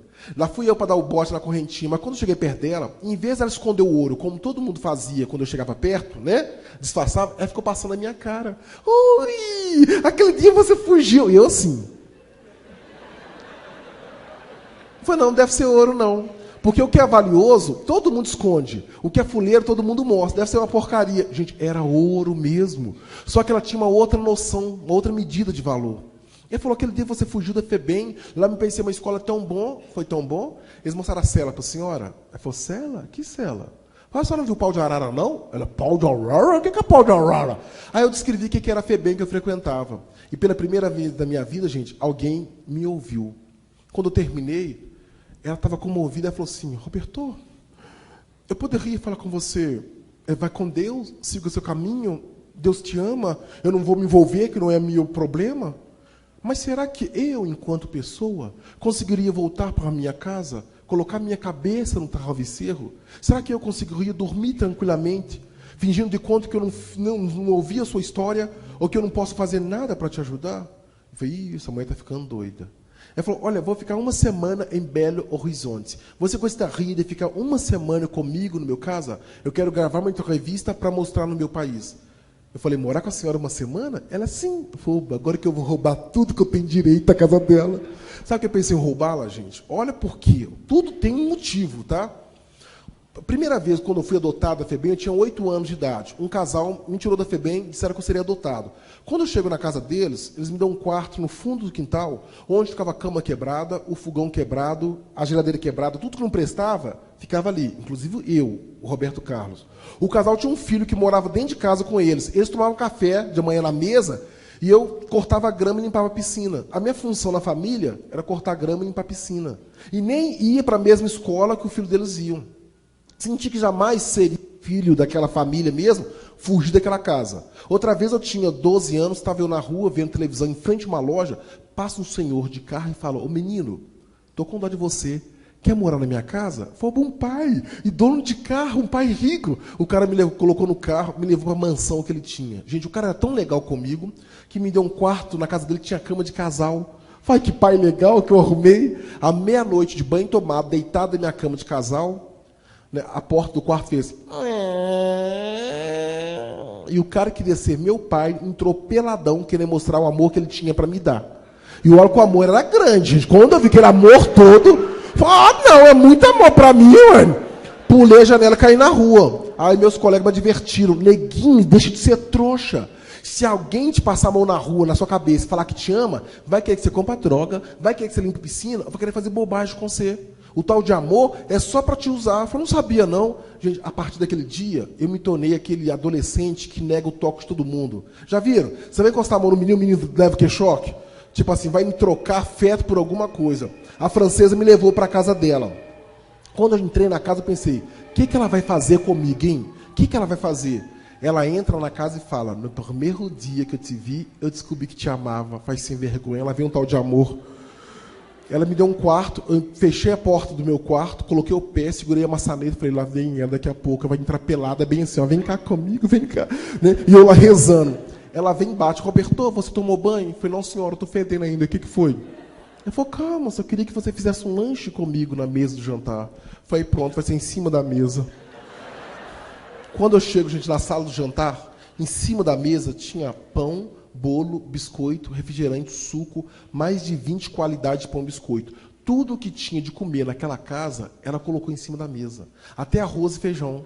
Ao contrário das outras casas que eu entrava, o pessoal trancava as portas, fechava a gaveta, prateleira, com medo de mim. Tudo que tinha, ela colocou em cima da mesa. Aí eu perdi a curiosidade, né? Falei, para que esse tanto de comida? Ela falou, para você comer. Eu falei, tem dinheiro não. Ela falou, não precisa pagar, é de graça. Sentei na mesa. Enquanto eu comia, de tudo estava em cima da mesa, gente, ela comia um cachinho de uva com garfo e faca. Quando eu acabei de comer, eu fiz aquilo que seria a coisa mais normal de se fazer na FEBEM. Acaba de comer e... Gente, eu aprendi isso na FEBEM, fora de brincadeira. Para mim, até uma certa idade, isso era a coisa mais normal de se fazer.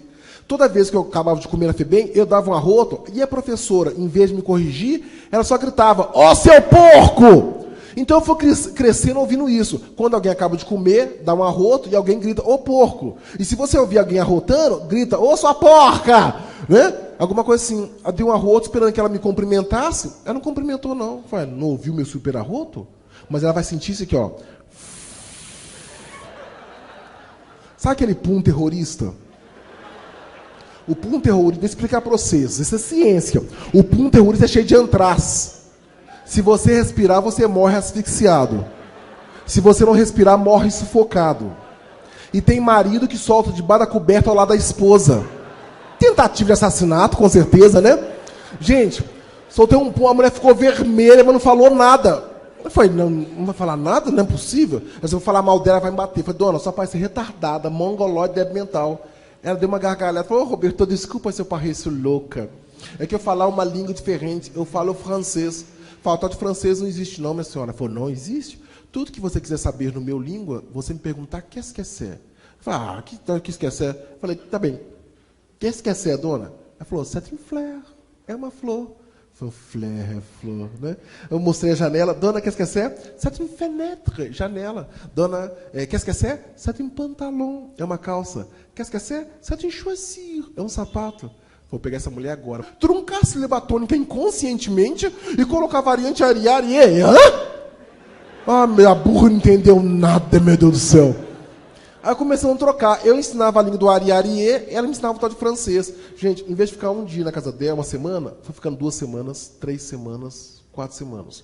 E quando você oportuniza um ser humano adequadamente, você começa a transformá-lo. A coisa mais interessante é que no final da primeira semana eu pensei, essa mulher é tão legal comigo, se ela mandar embora, eu vou roubar só o videocassete e a televisão dela. Né? Porque, não vou levar tudo não, tudo é sacanagem, né? Ela é muito legal. No outro dia, eu vou levar só a televisão da coitada, que ela é muito boa comigo. Quando eu assustei, eu não queria roubar nada daquela mulher. E estava tomando conta da casa dela. E se alguém entra lá em casa e rouba alguma coisa da coitada?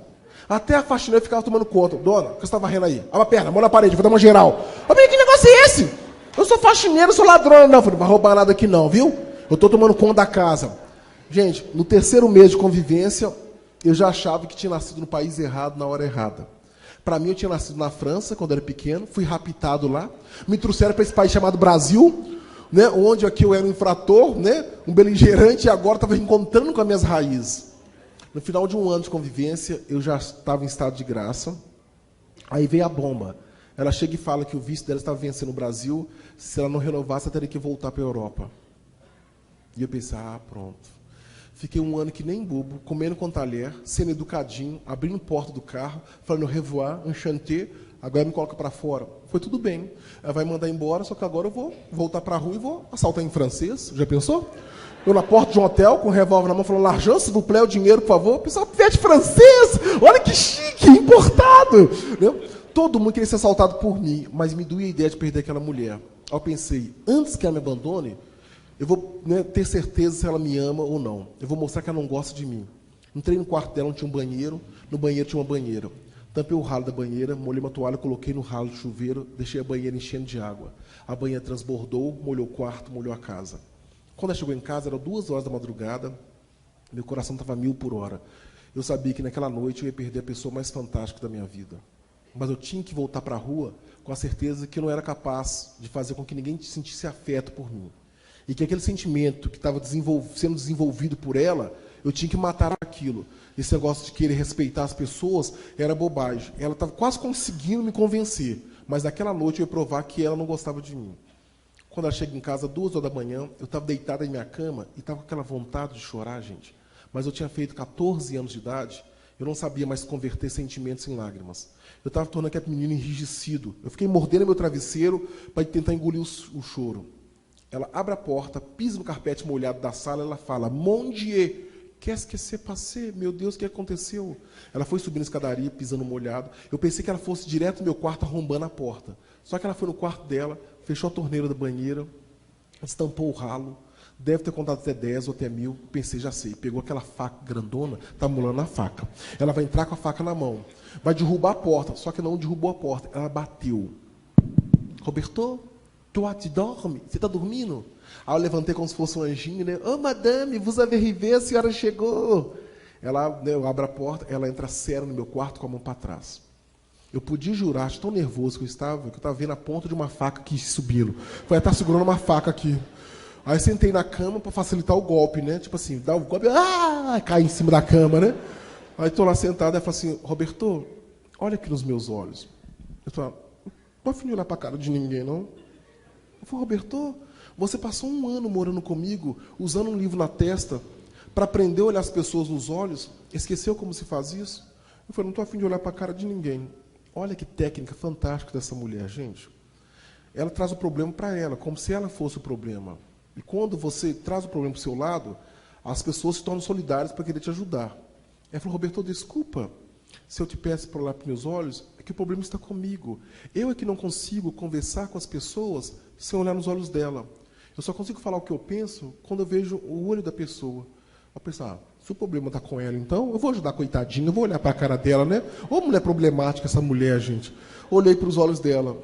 Ainda bem que ela insistiu, gente. Porque quando eu olhei para os olhos dela, eu tive uma pena tão grande que eu pude perceber que o mesmo olho avermelhado, cheio de lágrimas que eu tinha, ela também tinha. O mesmo nó na garganta que me sufocava o choro e a lágrima, ela também tinha.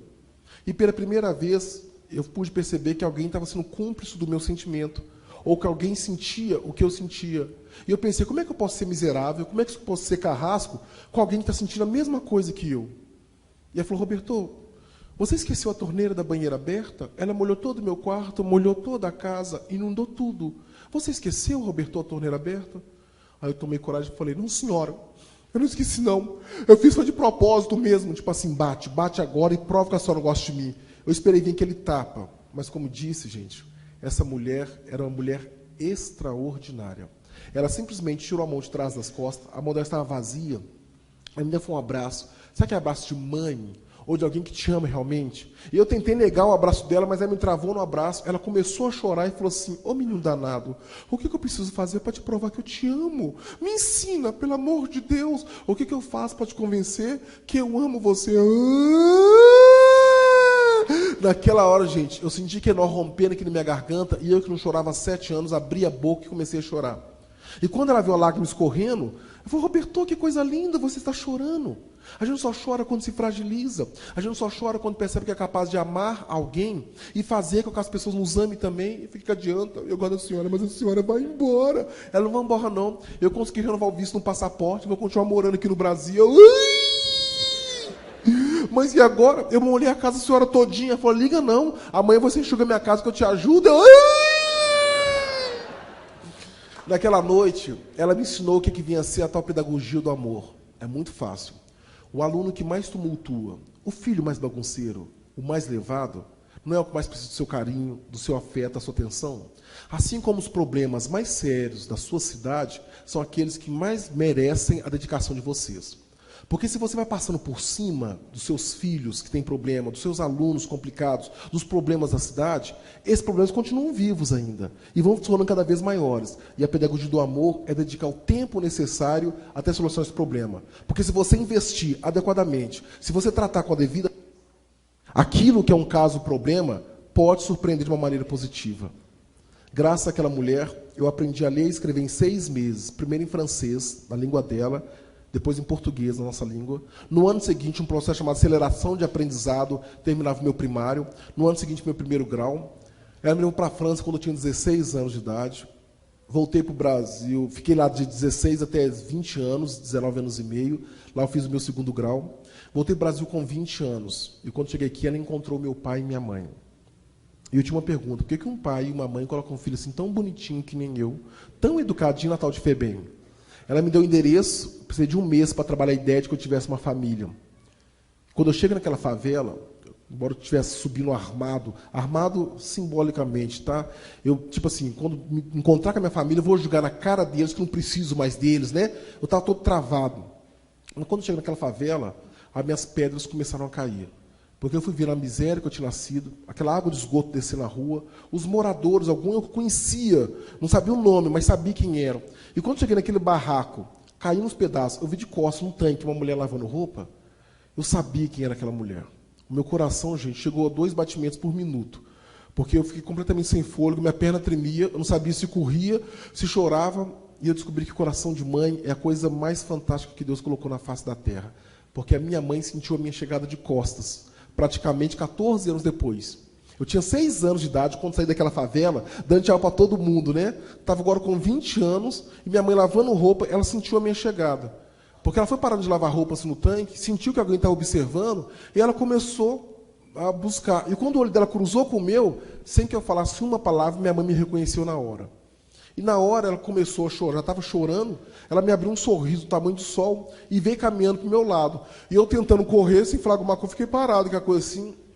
Só que ela para, a meio metro de mim, eu pensei que ela fosse me dar aquele abraço, né?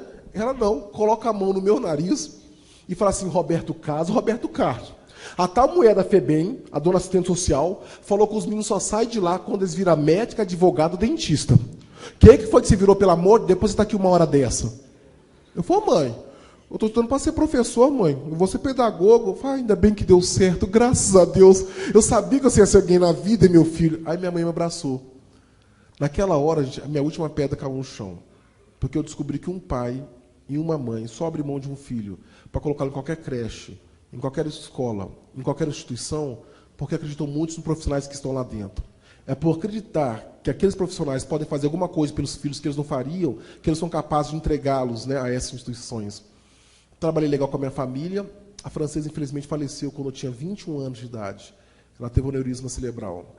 E um dia eu resolvi fazer meu estágio de pedagogia, sabe aonde? Na FEBEM.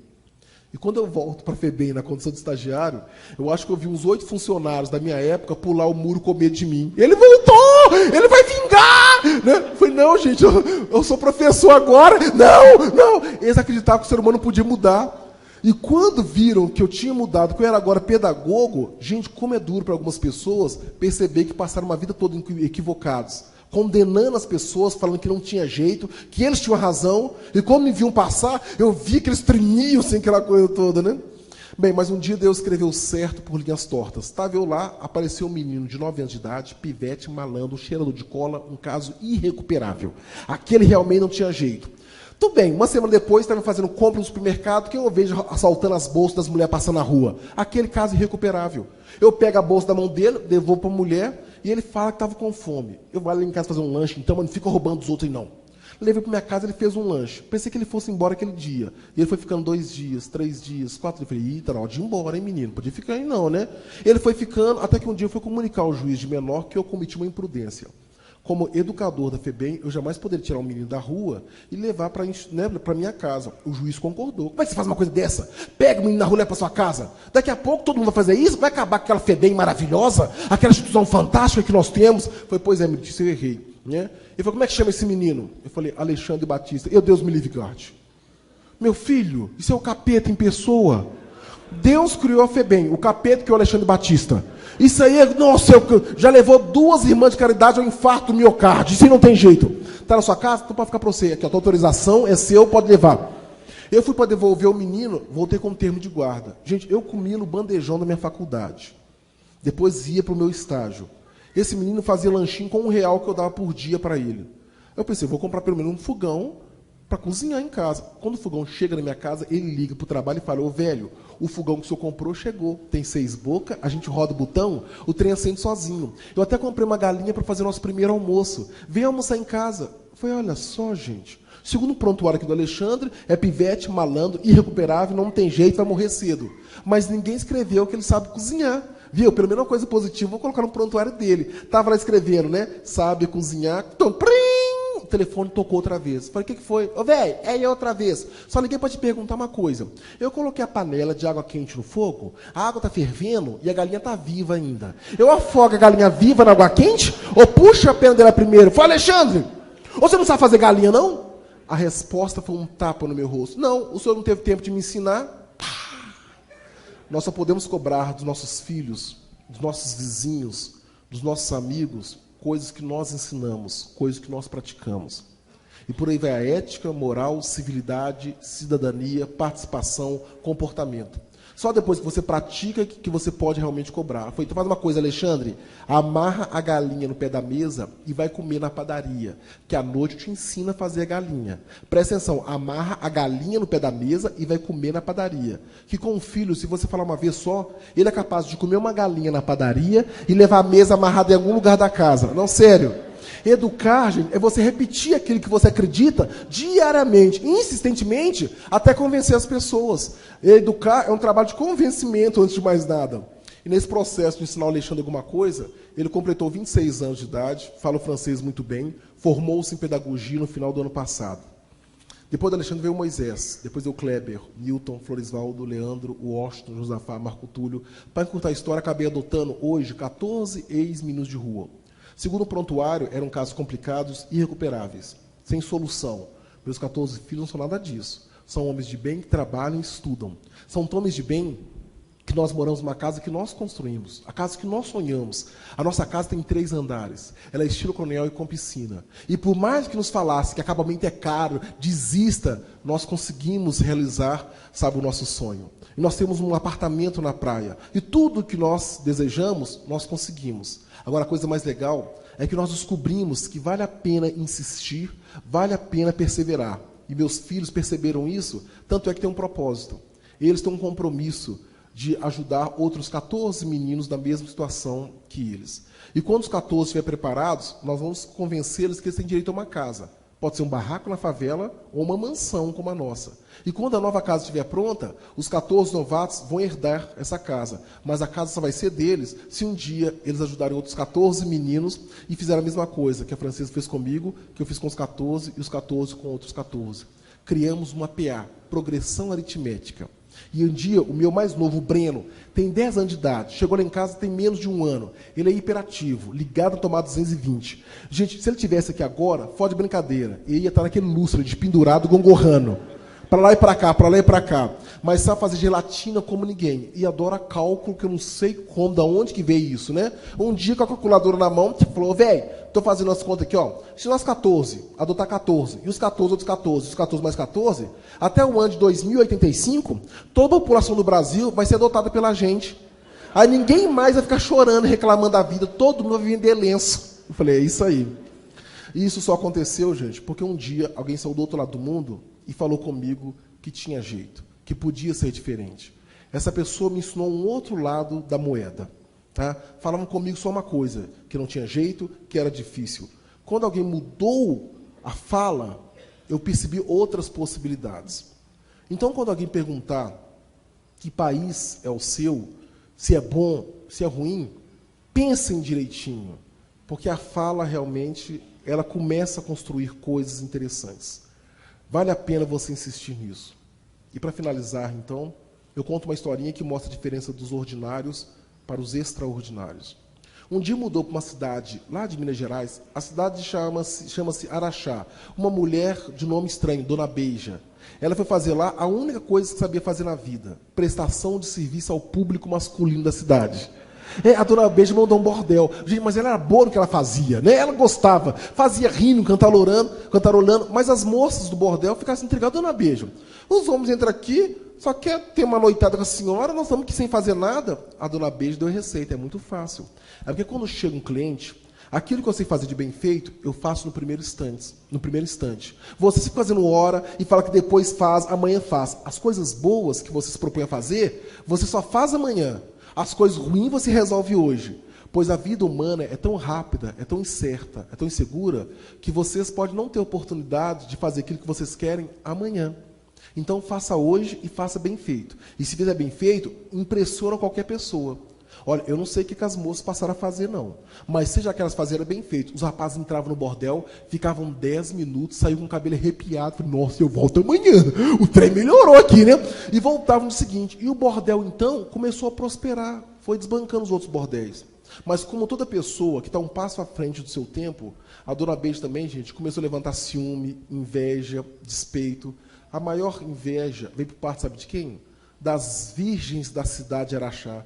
Gente, as virgens, aquelas mulheres que ficaram na janela o dia inteiro, fofocando a vida alheia, né, metendo o pau, resolveram afrontar a Dona Beija. Pegaram uma bandeja de prata, defecaram na bandeja. Gente, fizeram cocô na bandeja, cobriram com uma toalhinha de renda e mandaram a bandeja cheia de fezes para a Dona Beija, como se fosse um presente. A Dona Beija recebeu a bandeja. Quando ela se tampou, ela viu que tinha fezes, ela não se abalou. Ela simplesmente pegou a bandeja, jogou fora as fezes, mandou lavar a bandeja, desinfetar, saiu do lado de fora, no jardim que ela tinha. Ela colheu, gente, as rosas mais bonitas do jardim dela, colocou na bandeja e devolveu a bandeja para as virgens com um bilhetinho assim: cada um dá o que tem de melhor.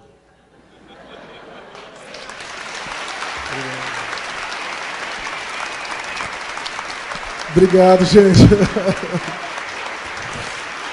Muito obrigado.